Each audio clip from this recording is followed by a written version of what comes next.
waqtiga imtixaanka ma soo dhawaaday, ma ku soo wajahay culays xagga imtixaanka, ma ku adkaatay diyaarinta maadooyinka laga rabo. Si aad u xaqiijiso guul, waxaan idin soo gudbin doonaa 7 hab oo kugu caawin karto inaad u diyaariso hab wanaagsan.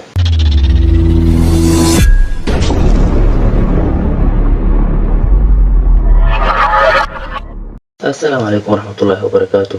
guusha imtixaanka aqoonta aan ku saaxiibnay channelka Beta Show. Ha ilaawin inaad subscribe dhahdo si aad u hesho wixii cusub aan soo gelino.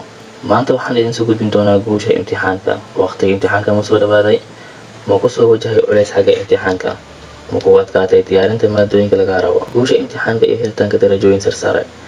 Ardayga waxaa looga baahan yahay inuu laabo diyaarinta casharada, balse nasiib daro ardayda qaarkood waxay ka cabanayaan caajis daran. taasi waxay keeni kartaa inuu ardaygu ku baasi waayo ama darajo hooseyso kaga soo baaso imtixaanka. Si aad u xaqiijiso guul, waxaan idin soo gudbin doonaa 7 hab oo kugu caawin karto inaad u diyaariso hab wanaagsan. Qodobka koowaad, hurdo fiican.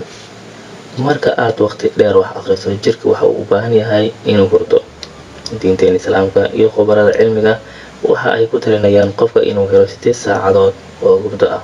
cilmiga wuxuu daha ka qaaday hurdada inay firfircoon siinayso maskaxda si ay wax u qabato oo ay u xasuusato si fududna ay u xifdiso.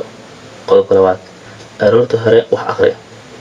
cilmi baaris la sameeyay waxaa lagu ogaaday dadka subaxii wax akhriya waa dadka ugu firfircoon badan oo darajooyin sare kaga keenay goobaha cilmiga. sababtan waxay tahay jirkooda ayaa hela firfircooni, taasi waxay u saamaxaysaa inuu si fiican wax u xifdiyo. qodobka saddexaad, ka bilow maadooyinka fudud.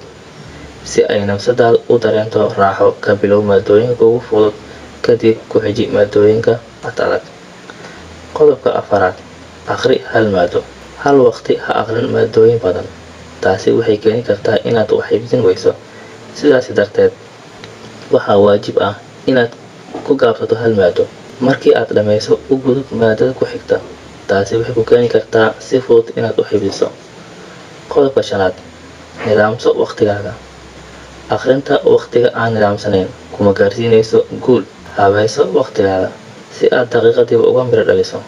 xadida waqtigaaga wax akhrinta una samayso jadwal maado walba. xaditaanka waqtiga waxay kaa reebaysaa caajis, wuxuuna kuu siyaadiyaa xifdinta akhrintaada.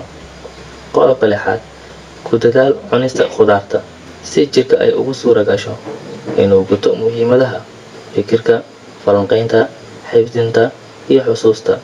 waa inaad heshaa cuntooyin wanaagsan, gaar ahaan cunooyinka maskaxda firfircooni siiya, xusuusta xoojiya.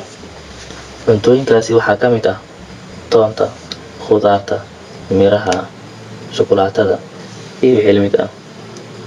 qodobka toddobaad, u fikir si wanaagsan. fududayso arrimaha. isku day inaad u fikirto si xasiloon inta lagu guda jiro xilliga imtixaanaadka. xusuuso waqtiyadii wanaagsanaa ee aad soo martay. imise jeer ayaad guul gaartay. inaad u fikirto si wanaagsan waxay kuu horseedi kartaa guul iyo horumar. 7 hab ee aan soo sheegnay waxay kuu horseedi kartaa si wanaagsan inaad u guulaysato. walaal, isku day inaad ku dadaasho qodobadan. waxaa xaqiiqo ah inaad guulaysato. waxaa jiro habab kale oo intaan ka badan. nagula wadaag qaybta commentiga. والسلام عليكم ورحمة الله وبركاته.